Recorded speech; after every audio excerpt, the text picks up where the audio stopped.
Hello everyone, this is the second lecture on propagation of sound waves और इस lecture में हम discuss करेंगे factors affecting the speed of sound. मतलब कौन कौन सी चीजें हैं जिन पे साउंड की जो स्पीड है वो डिपेंड करती है। तो इसके लिए न्यूटन ने एक इक्वेशन दी थी that was given by speed of sound that is velocity of sound is equal to square root of P by rho, और इसको बाद में लैपलास ने करेक्ट किया था that is v equal to square root of gamma into P by rho. अब यहां पे p जो है that is the pressure of the gas and rho is the density of gas. Gamma जो होता है, गामा एक रेशियो होता है स्पेसिफिक हीट्स का, तो आपको इतने डिटेल्स में नहीं जाना है। That is the ratio of specific heat at constant pressure and specific heat at constant volume. तो इसकी जो वैल्यू होती है जनरली मोनो एटॉमिक गैस के लिए जो वैल्यू होती है that is around 1.67, diatomic gas के लिए अराउंड 1.4। तो इस तरीके से इसकी वैल्यूज होती हैं, तो ज्यादा डिफरेंस नहीं है इन दोनों में। तो आप यहाँ पे एक चीज आपको ध्यान रखनी है कि यहाँ पे आप देख सकते हो कि v जो है वो प्रेशर और डेंसिटी पे किस तरीके से डिपेंड कर रहा है। अब हम ये देखेंगे कि अलग अलग फैक्टर्स पे जो साउंड की स्पीड है वो किस तरीके से डिपेंड करती है। तो सबसे पहले हम बात करेंगे टेम्परेचर पे, how the speed of sound depends on the temperature. तो टेम्परेचर पे किस तरीके से डिपेंड करती है ये आप देख सकते हो, v equal to P by rho होता है। तो जनरली टेम्परेचर इंक्रीज करने पे आपको पता है प्रेशर भी इंक्रीज होता है, तो आप इससे ध्यान रखोगे। तो विद इंक्रीज इन टेम्परेचर, ध्यान रखना, with increase in temperature the speed of sound increases. Sound की जो स्पीड होती है वो भी क्या होती है, इंक्रीज होती है। तो ये चीज आपको ध्यान रखनी है, ठीक है। तो बहुत ज्यादा डिटेल में आपको इसको नहीं समझना है, बस वेलोसिटी जो होती है, स्पीड होती है जो साउंड की, वो टेम्परेचर को इंक्रीज करने पे ये भी इंक्रीज होगी। टेम्परेचर डिक्रीज करोगे तो स्पीड भी डिक्रीज होगी। इसका मतलब विंटर्स में जो साउंड की स्पीड है वो एयर में कम हो जाएगी और समर में स्पीड ऑफ साउंड क्या हो जाएगी, इंक्रीज हो जाएगी। उसी तरीके से दूसरा आपके पास टॉपिक है that is the density of the medium. तो देखिए डेंसिटी पे आप डायरेक्टली देख सकते हो कि speed of sound is inversely proportional to the density. जो स्पीड है that is inversely proportional to the density. तो डेंसिटी के क्या है, ये इनवर्सली प्रोपोर्शनल है। मतलब डेंसिटी को अगर आप इंक्रीज करोगे तो साउंड की स्पीड क्या हो जाएगी, डिक्रीज हो जाएगी एयर में। उसी तरीके से the third point that is the humidity. तो अगर आप ह्यूमिडिटी को इंक्रीज करते हो तो with increase in humidity the speed of sound also increases. तो ह्यूमिडिटी अगर इंक्रीज होगी तो स्पीड ऑफ साउंड भी क्या होगी, इंक्रीज होगी। ध्यान रखिए, अगर डेंसिटी इंक्रीज होगी तो साउंड की स्पीड क्या होगी, डिक्रीज होगी। टेम्परेचर इंक्रीज होगा तो साउंड की स्पीड अगेन क्या होगी, इंक्रीज होगी। तो इन पॉइंट्स का आपको ध्यान रखना है। The next is pressure. अब यहाँ पे देखिए, आपको यहाँ पे ये जरूर लग रहा होगा कि speed of sound is directly proportional to pressure, लेकिन एक प्रॉब्लम होती है क्या, अगर आप प्रेशर इंक्रीज करते हो तो प्रेशर इंक्रीज करने से क्या होता है, जो गैस होती है वो कंप्रेस होती है, और कंप्रेस होगी तो ऑब्वियसली उसका वॉल्यूम कम हो जाता है। वॉल्यूम कम होने की वजह से उसकी डेंसिटी भी इंक्रीज होती है। तो अगर आप प्रेशर इंक्रीज करते हो तो डेंसिटी भी इंक्रीज हो जाएगी, और अगर डेंसिटी इंक्रीज हो गई मतलब अगर आपने प्रेशर डबल किया तो उसकी डेंसिटी भी डबल हो जाएगी। तो ओवरऑल एक दूसरे को कैंसिल कर देंगे, मतलब P की जगह 2P हो गया प्रेशर, तो रो की जगह डेंसिटी क्या हो जाएगी, 2 रो हो जाएगी। तो 2 ऊपर भी आ जाएगा, 2 नीचे भी आ जाएगा। तो वेलोसिटी की जो वैल्यू है, स्पीड की जो वैल्यू है वो तो P बाई रो ही रहेगी। 2P by 2 rho square root of 2P by 2 rho that is P by rho. इसका मतलब प्रेशर से कोई फर्क नहीं पड़ता है, प्रेशर इंक्रीज करने पे जो स्पीड है वो कांस्टेंट ही रहती है, कोई फर्क नहीं पड़ता है। और एक और चीज है जिससे कोई फर्क नहीं पड़ता है दैट इज फ्रीक्वेंसी। फ्रीक्वेंसी से भी कोई फर्क नहीं पड़ता है, मतलब अगर आप फ्रीक्वेंसी चेंज करते हो साउंड की तो उससे साउंड की स्पीड पे कोई फर्क नहीं पड़ता। ध्यान रखिए, फ्रीक्वेंसी चेंज करने पे साउंड की स्पीड पे कोई फर्क नहीं पड़ता है। सो फ्रीक्वेंसी और प्रेशर से इंडिपेंडेंट है स्पीड ऑफ साउंड। और लास्ट पॉइंट आपके पास है that is the wind speed. ये तो बहुत सिंपल सा है। तो विंड स्पीड से फर्क पड़ता है, मतलब जिस डायरेक्शन में साउंड ट्रेवल कर रहा है, मींस ये पॉइंट ए है, पॉइंट ए से साउंड पॉइंट बी की तरफ जा रहा है, तो अगर विंड भी इसी डायरेक्शन में जा रही है, विंड भी इसी डायरेक्शन में चल रही है, हवा भी इसी डायरेक्शन में चल रही है, तो इससे क्या होगा कि जो स्पीड है साउंड की वो बढ़ जाएगी। लेकिन अगर विंड अपोजिट डायरेक्शन में चल रही है तो वो क्या करती है, अपोज करती है स्पीड ऑफ साउंड को, तो साउंड की स्पीड क्या हो जाएगी, कम हो जाएगी। तो इन पॉइंट्स का आपको ध्यान रखना है कि कैसे इन सारे फैक्टर्स पे स्पीड ऑफ साउंड डिपेंड करती है। The next topic is comparison between sound and light. तो देखिए साउंड और लाइट के बीच में कैसे हम कंपैरिजन करेंगे। सबसे पहले हम बात करते हैं कि ये दोनों वेव्स हैं, तो ये दोनों वेव्स हैं, ये तो सिमिलैरिटी हुई। इनके बीच में कंपैरिजन क्या होगा, क्योंकि साउंड भी क्या है, वेव्स हैं, और लाइट भी क्या है, वेव्स हैं। तो सबसे पहले साउंड वेव्स और लाइट वेव्स के बीच में कंपैरिजन। ये कौन से टाइप की वेव्स होती हैं, साउंड और लाइट। ध्यान रखिए, साउंड वेव्स जो होती हैं दैट इज लॉन्गिट्यूडिनल वेव्स। कैसी वेव्स होती हैं, लॉन्गिट्यूडिनल वेव्स। और ये जो लाइट वेव्स होती हैं, लाइट की वेव्स कैसे होती हैं, दैट इज ट्रांसवर्स। तो आपको मैंने बताया था कि लॉन्गिट्यूडनल और ट्रांसवर्स के बीच में डिफरेंस क्या होता है। साउंड वेव्स लॉन्गिट्यूडनल वेव्स होती हैं और लाइट वेव्स जो होती हैं ट्रांसवर्स वेव्स होती हैं। और आपको पता है लॉन्गिट्यूडनल और ट्रांसवर्स के बीच में डिफरेंस क्या है, तो आप वो भी लिख सकते हो अगर आप डिटेल में और डिटेल में लिखना चाहो। द सेकंड थिंग, दूसरी चीज जो मैंने आपको बताई थी, जो साउंड वेव्स होती हैं, साउंड वेव्स को एक मीडियम की जरूरत होती है ट्रेवल करने के लिए।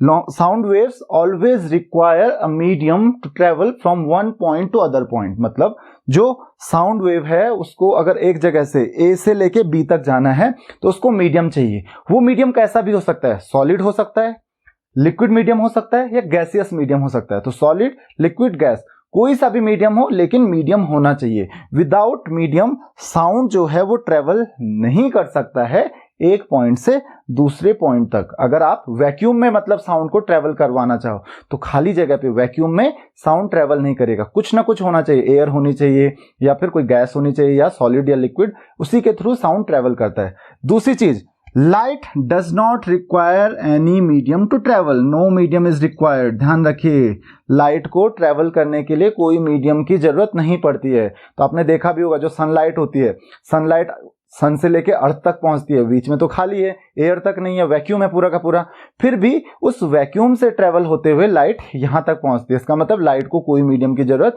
नहीं होती है। तो आई होप कि आपको ये चीज समझ में आ गई होगी कि साउंड को मीडियम की जरूरत होती है, लाइट को कोई मीडियम की जरूरत नहीं होती है। Now there is one more point, the speed of sound in air is about 330 metre पर सेकेंड, 340 मीटर पर सेकेंड के आसपास इसकी स्पीड होती है। Now if you talk about the speed of light that is around 3 × 10⁸ metre पर second. तो difference आप देख सकते हो, साउंड की स्पीड जो है वो लाइट की स्पीड से कई गुना ज्यादा है। तो आई होप कि आपको ये चीज समझ में आ गई होगी कि लाइट की स्पीड और साउंड की स्पीड में डिफरेंस कितना है, कई गुना ज्यादा है लाइट की स्पीड साउंड की स्पीड से। तो आपको ये चीज समझ में आ गई होगी, लगभग 1 लाख गुना ज्यादा है।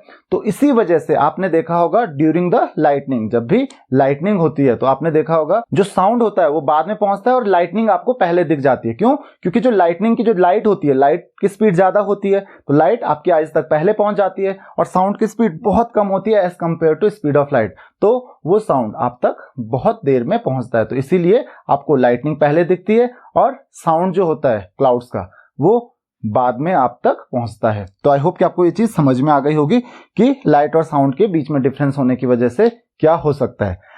तो ये तो था डिफरेंस साउंड और लाइट के बीच में। देन नेक्स्ट है आपके पास determination of sound in air. तो एयर में हम साउंड का डिटर्मिनेशन कैसे करते हैं, तो आप कह सकते हो determination of speed of sound in air. हम बात करेंगे स्पीड ऑफ साउंड की, तो किस तरीके से हम साउंड की स्पीड को डिटरमाइन कर सकते हैं एयर में। तो इसका एक बहुत सिंपल तरीका है, हम यूज करते हैं रिफ्लेक्शन का। तो होता क्या है जनरली कि आप किसी पॉइंट पे हो, मान लेते हैं पॉइंट ए है और यहाँ पे पॉइंट बी है, एक वॉल है, right.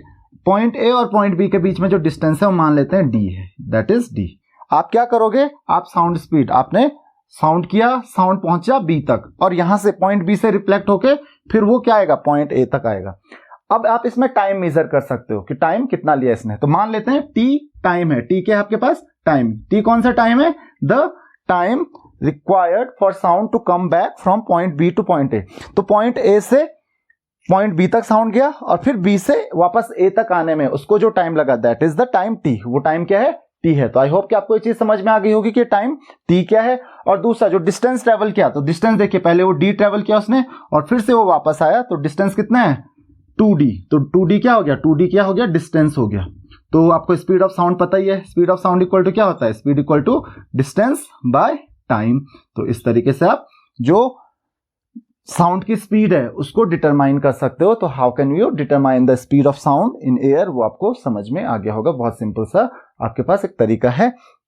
Then the next is infrasonic, sonic and ultrasonic frequency.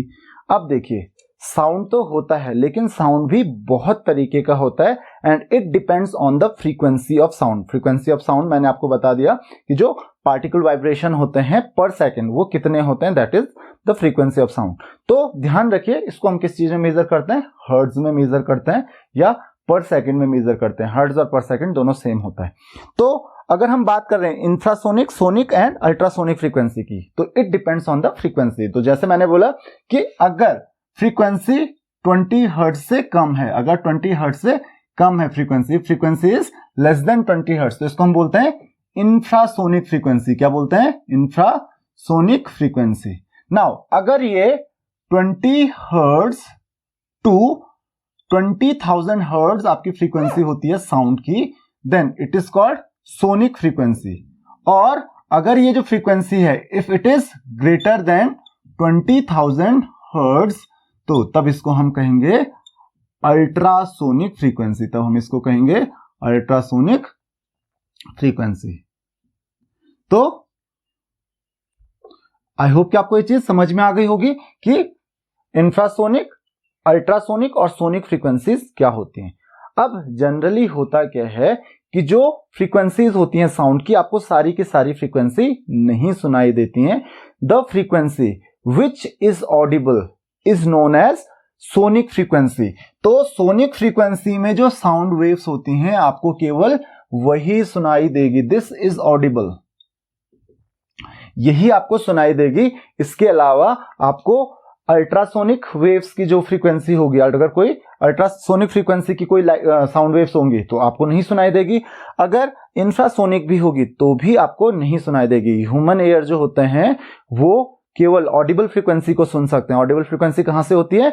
20 hertz to 20 kilo hertz, और यू कैन से 20 हर्ट्ज टू 20,000 हर्ट्ज, ये होती है ऑडिबल फ्रीक्वेंसी। ये सोनिक में आता है। और इससे कम फ्रीक्वेंसी जो होती है दैट इज कॉल्ड इंफ्रासोनिक, और 20,000 हर्ट्ज से ऊपर जो होती है दैट इज कॉल्ड अल्ट्रासोनिक। तो आई होप कि आपको ये चीज समझ में आ गई होगी कि कम फ्रीक्वेंसी और ज्यादा फ्रीक्वेंसी जो होती है, जो ऑडिबल रेंज होती है, उससे अगर कम या ज्यादा भी होती है तो हम उसको नहीं सुन सकते हैं, भले वो साउंड वेव्स ही होती हैं। हाँ, कुछ एनिमल्स होते हैं जो इंफ्रासोनिक या अल्ट्रासोनिक फ्रीक्वेंसी को सुन सकते हैं, बट ह्यूमन एयर अल्ट्रासोनिक या इंफ्रासोनिक फ्रीक्वेंसी को नहीं कैच कर सकते हैं, वो उसको नहीं सुन सकते हैं। तो आई होप कि आपको ये बात भी समझ में आ गई होगी कि infrasonic, sonic and ultrasonic frequency क्या है। Now the last topic that is difference between ultrasonic and supersonic. तो जनरली हम इसमें बहुत ज्यादा कंफ्यूज हो जाते हैं, ultrasonic and supersonic. Now ultrasonic is the frequency of sound. अगर मैं अल्ट्रासोनिक की बात कर रहा हूं तो अल्ट्रासोनिक क्या है? The frequency above 20,000 hertz. अगर किसी साउंड की फ्रीक्वेंसी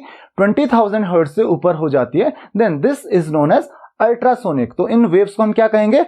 अल्ट्रासोनिक वेव्स कहेंगे। Now what is the supersonic? So generally supersonic denotes the speed of an object. So if the speed of an object is more than the speed of sound, then this speed is known as supersonic speed. तो ultrasonic अलग चीज हुई। Ultrasonic किसके लिए use किया जाता है?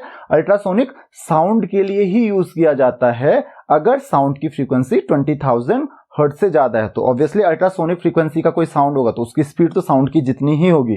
लेकिन सुपरसोनिक वर्ड जो है, सुपरसोनिक वर्ड हम साउंड के लिए यूज नहीं करते हैं। सुपरसोनिक वर्ड हम उन ऑब्जेक्ट्स के लिए यूज करते हैं जिन ऑब्जेक्ट्स की स्पीड साउंड की स्पीड से भी ज्यादा होती है, उनके लिए हम यूज करते हैं सुपरसोनिक वर्ड। जैसे आपने सुना होगा सुपरसोनिक जेट। तो जो जेट्स होते हैं उनकी स्पीड अगर क्या है? साउंड की स्पीड से ज्यादा है, आपको मैंने भी बताया लगभग 330 मीटर पर सेकंड होती है, तो उनको हम कहते हैं सुपरसोनिक। और इसके लिए एक वर्ड किया जाता है use, that is called Mac.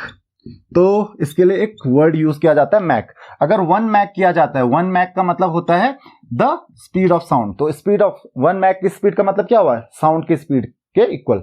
अगर 2 मैक का मतलब होता है साउंड की स्पीड के डबल। 3 मैक साउंड की स्पीड के ट्रिपल। 2.5 मैक मतलब साउंड की स्पीड के 2.5 टाइम्स। तो इसके लिए जनरली एक वर्ड यूज किया जाता है मैक, भले ये आपके लिए इंपॉर्टेंट नहीं है, तो आपने सुना भी होगा ये मैक वर्ड यूज किया जाता है। तो ये मैक वर्ड किसके लिए यूज किया जाता है? स्पीड ऑफ साउंड के लिए। 1 मैक का मतलब होता है स्पीड ऑफ साउंड जितनी है उसके लिए 1 मैक वर्ड यूज किया जाता है। 2 Mach means twice the speed of sound. तो मैक नंबर जो होता है उसको आप साउंड की स्पीड से मल्टीप्लाई कर लीजिए, आपको उस ऑब्जेक्ट की स्पीड पता चल जाएगी। तो आई होप कि आपको ये सारी चीजें क्लियर हो गई होंगी। अब हम कुछ न्यूमेरिकल प्रॉब्लम्स डिस्कस करते हैं। तो फर्स्ट क्वेश्चन है आपके पास, if separation between two consecutive troughs of transverse wave is 100 metre, find the wavelength and the distance between crest and trough. देखो बहुत सिंपल सा क्वेश्चन है। तो यहाँ पे आपको क्या दिया हुआ है, सेपरेशन दिया हुआ है दो कंसेक्यूटिव ट्रफ्स के बीच में। तो आपको पता है जो कंसेक्यूटिव वेव्स, कोई भी वेव होती है दो कंसेक्यूटिव ट्रफ्स के बीच में या दो कंसेक्यूटिव क्रेस्ट के बीच में जो डिस्टेंस होता है, तो उसी को हम क्या कहते हैं, वेवलेंथ कहते हैं। तो आई होप कि आपको ये चीज ऑटोमेटिकली पता होगी कि वेवलेंथ की डेफिनेशन ही यही होती है कि the distance between two consecutive crest और the distance between two consecutive troughs is known as wavelength. तो इसका मतलब वेवलेंथ तो डायरेक्ट दी हुई है क्वेश्चन में, दैट इज 100 मीटर। तो वेवलेंथ जो होगी लैम्डा, लैम्डा इक्वल टू क्या हो जाएगी, 100 मीटर। वेवलेंथ मिल गई आपको। द सेकेंड पार्ट, दूसरा पार्ट इसमें पूछा गया है, that is the distance between crest and trough. तो आपको पता है दो कंसेक्यूटिव ट्रफ्स के बीच में डिस्टेंस कितनी है, 100 मीटर है, और जो क्रेस्ट होती है वो दो ट्रफ्स के बीच में होती है, तो डिस्टेंस कितना हो जाएगा, बिल्कुल हाफ हो जाएगा। तो ध्यान रखना, distance between crest and trough जो होगा that is equal to lambda by 2। ये लैम्डा बाई 2 हो जाएगा। तो ये डिस्टेंस वो पूछा है, तो ये लैम्डा है, तो ये कितना हो जाएगा, lambda by 2, that is 100 by 250 metre. तो ये आपका डिस्टेंस क्या हो गया, 50 मीटर हो गया। तो आई होप कि आपको ये चीज समझ में आ गई होगी। The second question, an observer Fyers a gun towards a hill and he hears the identical sound after 2 seconds. तो 2 सेकंड के बाद वो आइडेंटिकल साउंड सुनता है, एक जैसा साउंड, सेम साउंड सुनता है। Calculate the distance of hill from observer, take speed of sound. Speed of sound आपको दिया गया 330 मीटर।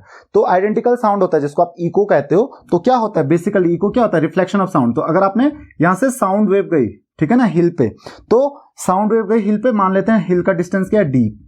अब क्या कह रहा है कि वो 2 सेकंड्स के बाद सेम साउंड सुनता है, तो फिर से वापस साउंड जाएगा, तो डिस्टेंस डी और ट्रेवल करना पड़ेगा, और तब जाके उसको वही साउंड वापस सुनाई देगा, आइडेंटिकल साउंड वापस सुनाई देगा।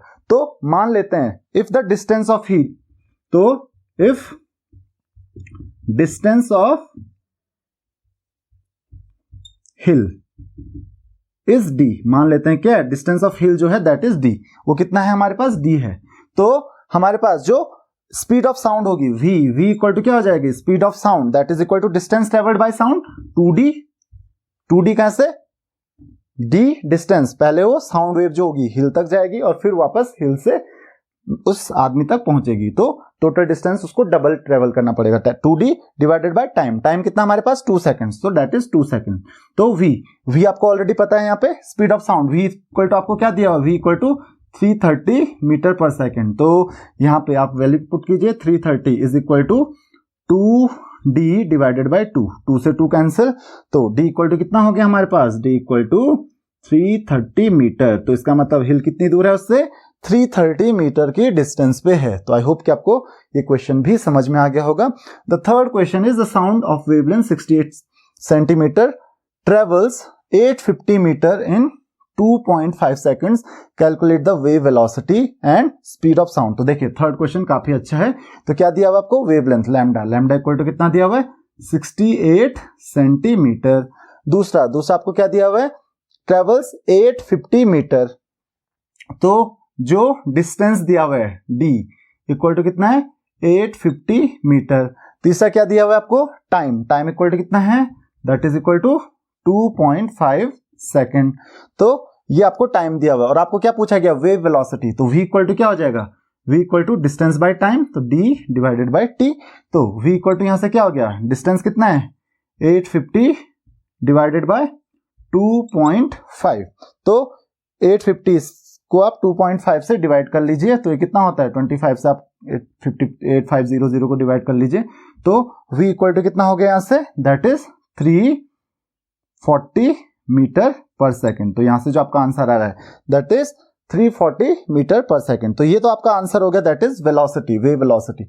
और दूसरा पूछा गया है, यहाँ पे स्पीड ऑफ साउंड नहीं, यहाँ पे होगा फ्रीक्वेंसी ऑफ साउंड। तो फ्रीक्वेंसी हो जाएगा यहाँ पे, तो वेव वेलोसिटी, क्योंकि वेलोसिटी और स्पीड दोनों सेम ही है फिलहाल यहाँ पे, तो वेव वेलोसिटी और फ्रीक्वेंसी यहाँ पे पूछा जाएगा आपको। तो फ्रीक्वेंसी ऑफ साउंड, तो फ्रीक्वेंसी आपको पता है जो फ्रीक्वेंसी होता है, what is the frequency of sound, frequency तो v equal to nu into lambda, ये फॉर्मूला आपको ऑलरेडी पता है, जहां पे न्यू क्या होती है frequency of sound, v wave velocity और लैम्डा इज द वेवलेंथ। तो यहाँ पे आप इजीली इस क्वेश्चन को आप कर सकते हो, v की वैल्यू आपको ऑलरेडी पता है, तो न्यू इक्वल टू क्या हो जाएगा यहाँ से, nu equal to v by lambda. तो अब फ्रीक्वेंसी की वैल्यू पुट कीजिए, न्यू इक्वल टू v कितना दिया हुआ है 340 मीटर पर second divided by lambda wavelength आपको दी हुई है दैट इज 68 सेंटीमीटर। ध्यान रखिए इसको आपको सेंटीमीटर को किस में कन्वर्ट करना पड़ेगा, मीटर में करना पड़ेगा, तो दैट इज 0.68 मीटर। तो न्यू इक्वल टू कितना हो जाएगा यहाँ से 3400 बाय 68, तो एक और जीरो आ जाएगा यहाँ पे, तो 68 इंटू 5, तो न्यू इक्वल टू कितना हो गया यहाँ से, that is equal to 500 hertz. तो आई होप कि आपको ये बात समझ में आ गई होगी, बहुत सिंपल सा क्वेश्चन था, बस आपको ये फॉर्मूला यूज करना था v equal to nu lambda, क्योंकि v आपको ऑलरेडी पता था, लैम्डा आपको पता था, वो क्वेश्चन में दिया गया था और v आप कैलकुलेट कर चुके हो, तो आपको न्यू पता करना था, यहाँ पे फ्रीक्वेंसी ऑफ साउंड आपको पता करना था। Then if you are 3.3 kilometre away from rifle range where some shooter is practising, how long would it take you to hear the sound of shot. तो क्या है, एक फायरिंग रेंज है जहां पे कोई प्रैक्टिस कर रहा है, मतलब शूटिंग कर रहा है। अब वहां से आप 3.3 किलोमीटर दूर हो, तो आपको साउंड की स्पीड या जो साउंड है उसको सुनने में कितना टाइम लगेगा जब वो शॉट प्रैक्टिस करेगा।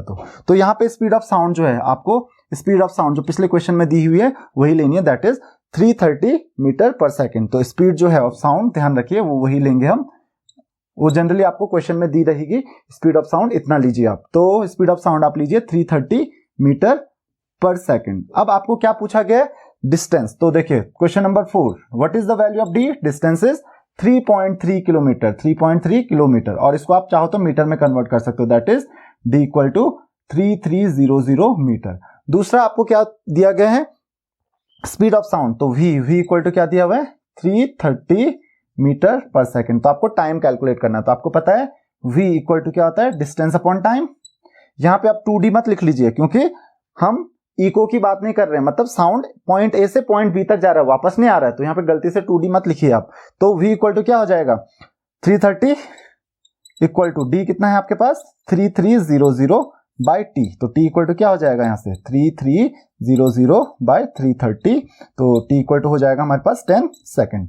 तो ये आपका आंसर आ गया। तो आपको कितना टाइम लगेगा वहां पे 10 सेकेंड्स लगेंगे। तो आई होप कि ये क्वेश्चन भी आपको समझ में आ गया होगा। और लास्ट आपके पास आता है question number 5, a man heard the sound of thunder after he saws a flash lightning. ठीक है, 15 सेकेंड बाद देखता है, how far away from him did the lightning strike. तो वही बताना है आपको कि लाइटनिंग कितनी दूर स्ट्राइक की होगी। तो आपको पता है, आपको मैंने यही बताया था कि जो साउंड की स्पीड होती है वो बहुत कम होती है as compare to speed of light, तो नेग्लिजिबल होती है, ना के बराबर होती है। तो साउंड जो होता है वो तो बहुत टाइम लगाएगा पहुंचने में, देखा आपने 15 सेकंड बाद पहुंच रहा है। और जो लाइट है, हम क्योंकि जो लाइट को हम फिलहाल अज्यूम क्या करेंगे, क्योंकि लाइट की जो स्पीड होती है बहुत ज्यादा होती है, that is around 3 lakh kilometre पर सेकेंड, तो लाइट तो तुरंत पहुंच जाएगी। तो 15 सेकेंड किसको लगे, अभी साउंड को वहां तक पहुंचने में लगे। तो अब इसको हम कैसे कैलकुलेट करेंगे, देखिए तो टाइम कितना है यहाँ पे, टाइम कितना पहुंच रहा है, साउंड को पहुंचने में कितना टाइम लग रहा है, t equal to 15 seconds, right. और दूसरा स्पीड ऑफ साउंड, तो v क्योंकि हमको दिया नहीं है तो हम एज्यूम कर लेते हैं जो पिछले क्वेश्चन में दिया था, दैट इज 330 मीटर पर सेकेंड। तो हमको क्या कैलकुलेट करना है, डिस्टेंस कैलकुलेट करना है। तो v इक्वल टू क्या आ जाएगा, speed equal to distance upon time, तो you can say d equal to v into T. तो डिस्टेंस इक्वल टू कितना हो जाएगा यहाँ पे पास 330 इंटू 15, तो डिस्टेंस कितना हो गया, दैट इज 4950 मीटर। तो आप कह सकते हो d इक्वल टू कितना हो गया 4.95 किलोमीटर। तो इतना आपके पास डिस्टेंस होगा। तो आई होप कि आपको ये क्वेश्चन समझ में आ गया होगा। तो इस लेक्चर में फिलहाल इतना ही। अगर आपकी कोई भी क्वेरीज हैं तो आप मुझे कमेंट्स में क्वेश्चंस पूछ सकते हैं। Thank you very much. अगर आपने अभी तक चैनल को सब्सक्राइब नहीं किया है तो चैनल को सब्सक्राइब करें और बेल आइकन को प्रेस करें ताकि हमारे लेटेस्ट वीडियोस के अपडेट आपको मिलते रहें।